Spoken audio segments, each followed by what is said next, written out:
मंडळी, निवडणुकीच्या कव्हरेजमध्ये ताणतणावात हलके फुलके किस्से जे आमच्या रिपोर्टर्सनी अनुभवलेत ते तुमच्याबरोबर ते शेअर्स करतायत। आपल्याबरोबर 5 रिपोर्टर्स आहेत आणि मला थेट जायचं आहे छत्रपती संभाजीनगरमध्ये कृष्णा केंडेकडे। कृष्णा, निवडणुकीच्या वातावरणात देवाणघेवाण बऱ्याचदा होत असते, असे किस्से कानावर येतात, पण काही वेळेला लोकांना देखील त्याची अपेक्षा असते, कारण एखादा उमेदवार निवडूनच येणार नाही आणि त्याचं एक कारण मीमांसा केली जाते। काय नेमकं तो किस्सा?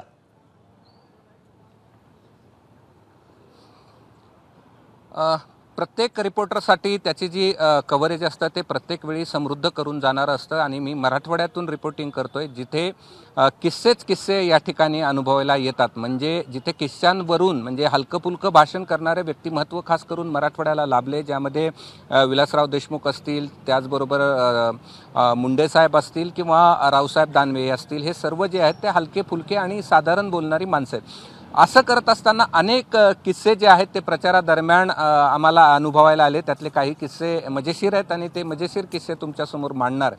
हवा कुणाची असा एक कार्यक्रम आपण करत होतो। काही भागामध्ये फिरत असताना एका टपरीवाल्याने सांगितलं की तुम्ही एवढं फिरताय तर चहा प्या। तोपर्यंत सगळं कव्हरेज झालेलं होतं, कॅमेरा बंद होता, पण मला असं वाटलं की कॅमेरा ऑन असता तर बरं झालं असतं। तो किस्सा असा होता की फिरता फिरता एका व्यक्तीला मी विचारलं की हा अमुक अमुक उमेदवार आहे, तो निवडून येईल का? तो म्हणला नहीं साहब, बिल्कुल नहीं आ सकता। मतलब कैसे क्या नहीं आ सकता? तो उसने कहा कि वो साथ में जेब में बिच्चू लेके घूमता है। मतलब बिच्चू लेके घूमता है म्हणजे क्या करता है? तो बोलता है वो जेब में हाथ ही नहीं डालता है। अगर जेब में हाथ नहीं डालेगा, अगर पैसा बाहर नहीं निकालेगा तो कैसे चुन के आएगा?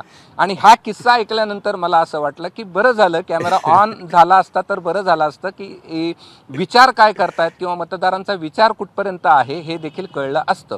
आणखीन एक महत्त्वाचा अगदी काही वेळापूर्वी घडलेला किस्सा आहे। मी ज्या ठिकाणी उभा आहे तिथे एक उमेदवार येऊन गेला आणि उमेदवार ज्यावेळेस येऊन गेला त्यावेळेस त्याच्यासोबत एक गनमॅन होता।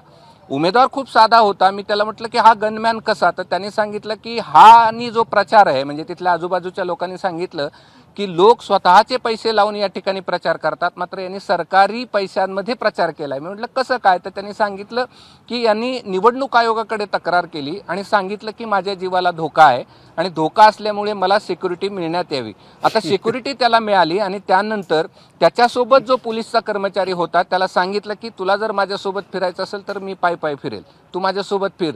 मग तो म्हणला बाबा असं काय करू नको, माझ्या मोटरसायकलवरती फिर, मी माझं पेट्रोल घालतो आणि प्रचार करतो। आणि अशा प्रकारचा किस्सा अगदी काही वेळापूर्वीच या ठिकाणी मी जिथे उभा आहे त्या ठिकाणी अनुभवायला मिळाला। अगदी आणखीन जर मजेशीर सांगायचं तर तुम्हाला आणखी असे मजेशीर किस्से मला वाटतं कृष्णा आणखी आपल्याला रंगवायचे आहेत। एबीपी माझा, उघडा डोळे बघा नीट।